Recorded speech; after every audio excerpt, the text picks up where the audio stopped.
Good morning, everyone. It is my pleasure to introduce Councilwoman Katy Yaroslavsky.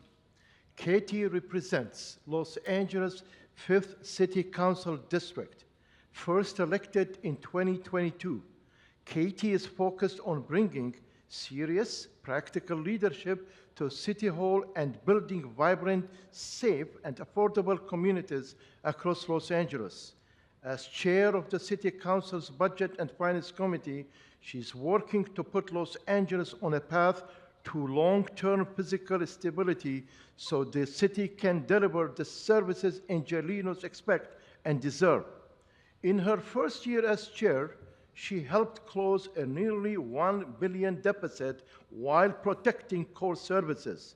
On the council, she also helped pass the largest expansion of tenant protections in more than 40 years, supported reforms to speed up housing approvals, and helped create a stronger oversight of homelessness spending. In her district, street homelessness is down 27% since she took office, and every encampment has been resolved, and new interim housing has opened for adults and transition-age youth. She also has prioritized public safety, street light, repairs, safer streets, major transit investments, and stronger neighborhood business corridors.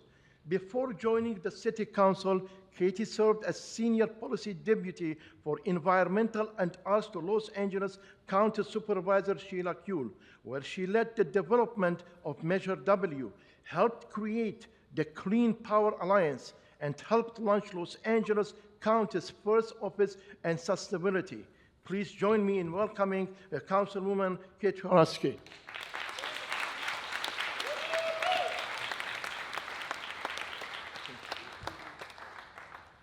Good morning, everyone. Good morning. This is awesome. It's great to see so many people here. I want to thank the Neighborhood Council Budget Advocates for having me back. Thank you to the Neighborhood Council leaders here from across LA and to everyone who spends time digging into the city budget. I applaud you, and I'm grateful. This audience understands something really important. The budget shows up on your block. It shows up when a streetlight goes dark and stays dark, sometimes for far too long. It shows up when a street deteriorates year after year without being fixed. It shows up when a park restroom is unusable, when a tree goes untrimmed, when a sidewalk is unpassable, and when a neighborhood sees the same problem over and over and over again with no clear answer from City Hall. Angelenos don't need a lecture about fiscal policy to know when local government fails at the basics. They see it. Many of you have spent years and years connecting what residents see on the ground to what happens inside the city budget. So today I'm not going to give a traditional budget speech. This audience knows all those details. I want to talk about the direction we need to be headed in instead. Because Los Angeles has lived in near permanent budget crisis for a very long time. Prop 13 reshaped local government budgets. The Great Recession exposed deep structural weakness. COVID, inflation, higher labor costs, rising liability payouts, homelessness costs, aging infrastructure, dare I say ancient infrastructure, and state and federal uncertainty all added pressure. Each year we fight to balance the budget. Each year we find one-time fixes. Each year we patch the gap. And each year too many basics get worse.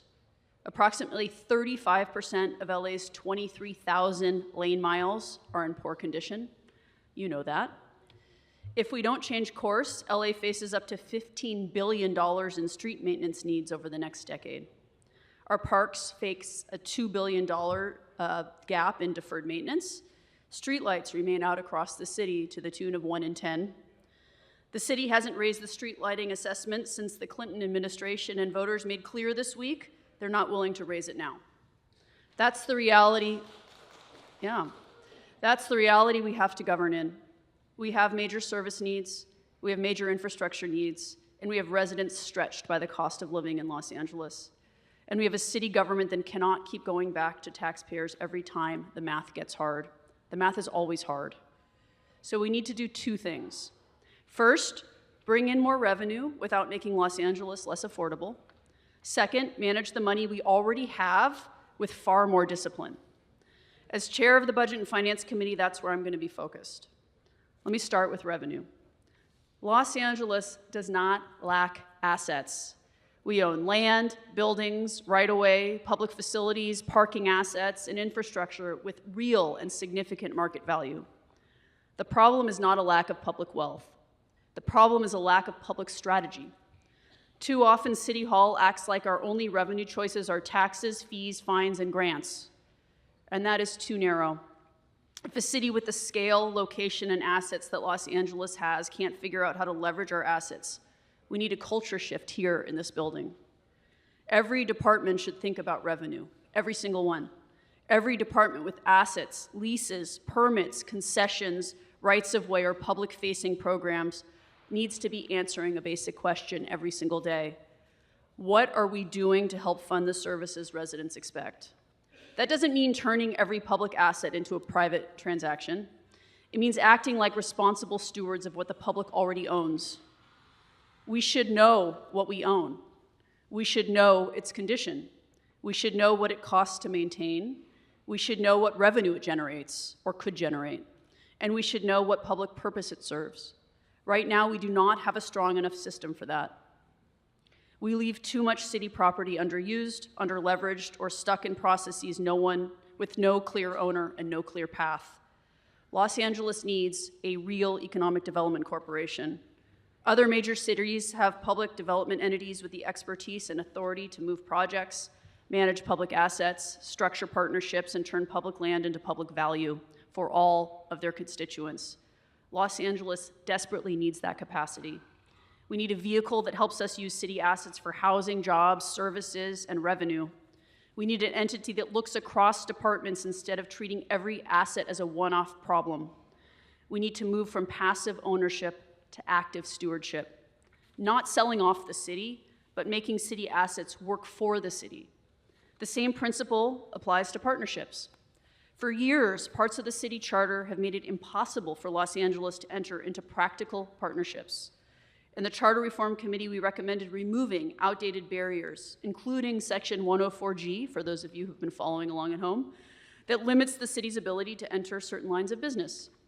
Those restrictions have been interpreted by the City Attorney's Office to limit our ability to structure responsible public-private partnerships for parks, capital projects, public facilities, and maintenance. Public control should stay public. Public benefit should drive the deal. But the city should not tie its own hands when a well-structured partnership would help maintain what residents already use. For example, look at parks. As I mentioned, we have more than $2 billion in deferred maintenance across our park system. We should look at sponsorships, concessions, maintenance partnerships, philanthropic partnerships, naming opportunities where appropriate, and long-term capital plans tied to real revenue. With rules, with transparency, with public benefit, and with urgency. We also need to protect the revenue value of the public right-of-way.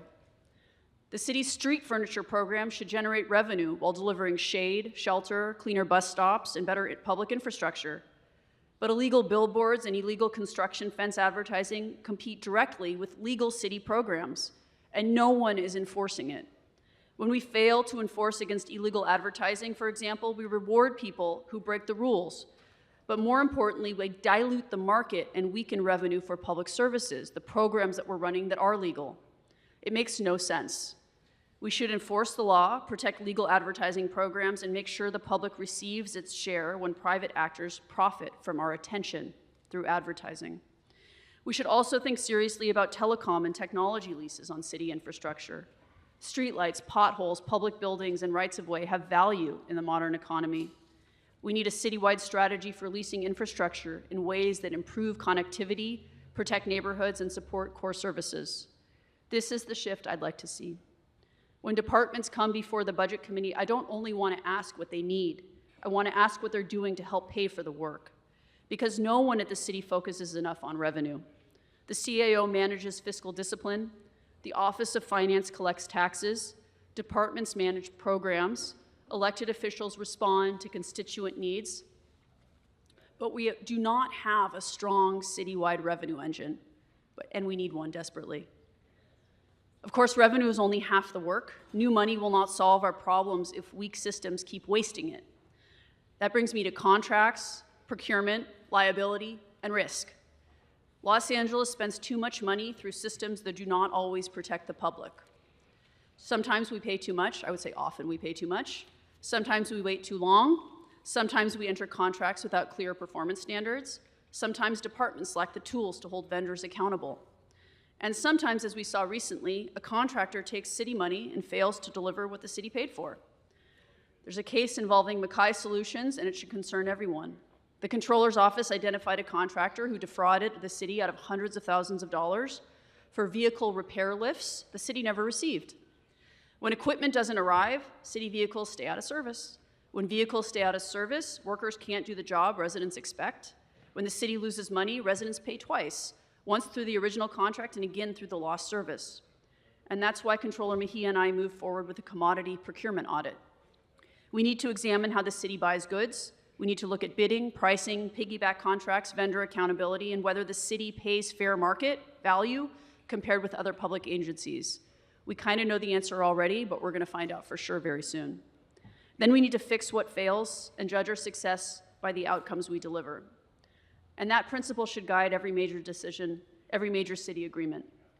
We need clear deliverables, stronger clawbacks, performance metrics, real enforcement, and a better citywide view of which vendors deliver on time, on budget, and at fair cost. Fiscal responsibility is not sexy. This work will not get the same attention as a ribbon cutting. But this is the work that protects the general fund, stretches our limited dollars, and increases service levels. And the same goes for liability. Every dollar we spend on liability payouts is a dollar we're not spending fixing the infrastructure that created the claim. Trip and fall claims, dangerous sidewalks, damaged streets, poor maintenance, police payouts, and weak risk management drain the general fund. Some claims reflect real harm, and the city has a responsibility to address that harm. But we also have a responsibility to prevent the next one. We can't keep paying settlements for problems we already know how to prevent. Deferred maintenance works the same way. When we delay maintenance, we do not eliminate the cost, we increase it. A roof leak becomes structural damage. A cracked sidewalk becomes a lawsuit. A street in fair condition becomes a street in poor condition, which requires more expensive repairs. And that is why long-term planning matters so much. Los Angeles right now budgets 1 year at a time, but infrastructure doesn't fail 1 year at a time. Residents don't live 1 fiscal year at a time. A fire station, a park building, a sidewalk, a street light system, and a street network all need multi-year planning. Our budget process should reflect that. I support moving to a 2-year budget, and I'm glad to see it moving forward in charter reform. A 2-year budget will help departments plan, hire, contract, and spend less time rebuilding the same budget request every year. But a 2-year budget alone isn't enough. We need to keep building out the capital infrastructure plan Mayor Bass announced last month. We need clearer service level goals. We need to connect dollars to outcomes residents understand and can see. Those are the questions a serious budget should answer. It's also why I created the Budget and Finance Advisory Committee, which is providing outside fiscal expertise and looking at how we can increase revenue, asset management, special funds, liability, risk, contracting, and long-term budget discipline. I'm grateful for the seriousness the members bring to the work, and you're going to be hearing later today from Ron Galperin, who is chairing that committee, doing excellent work. The goal of this committee is really simple. It's to turn good ideas into policy. Fiscal discipline does not mean giving up on ambition. It means making ambition real. If we want safer streets, we need a budget that maintains streets. If we want thriving parks, we need a plan to maintain park facilities. If we want residents to trust City Hall, we need streetlights that turn on, sidewalks that get fixed, and contracts that deliver. If we want to protect core services, we need to stop treating revenue as someone else's job. This work requires a culture change, and this audience, you all have a major role to play. Neighborhood councils see the service failures before anyone else. You know which sidewalks have gone unrepaired for years and which ones we've paid out on multiple times. You know which corridors have illegal advertising. You know which park buildings are deteriorating. You know where the city has collected money for a purpose, but the project hasn't moved. Budget advocates understand the machinery. You understand special funds, vacancies, fiscal status, financial status reports, reserves, procurement delays, and the difference between a one-time fix and an ongoing solution. And that combination, folks, is really powerful. You help connect the condition of the neighborhoods to the structure of the budget. We have real constraints. I'm never going to pretend otherwise. But Los Angeles is not powerless. We have assets, we have expertise, we have public workers who care about delivering services. We have residents who want deeply for the city of Los Angeles to work. And we have an obligation to build a fiscal model worthy of this city. A balanced budget on paper isn't enough. The city itself has to work. And that's the standard I'm trying to bring to the Budget Committee. And that is the work for all of us ahead. Thank you.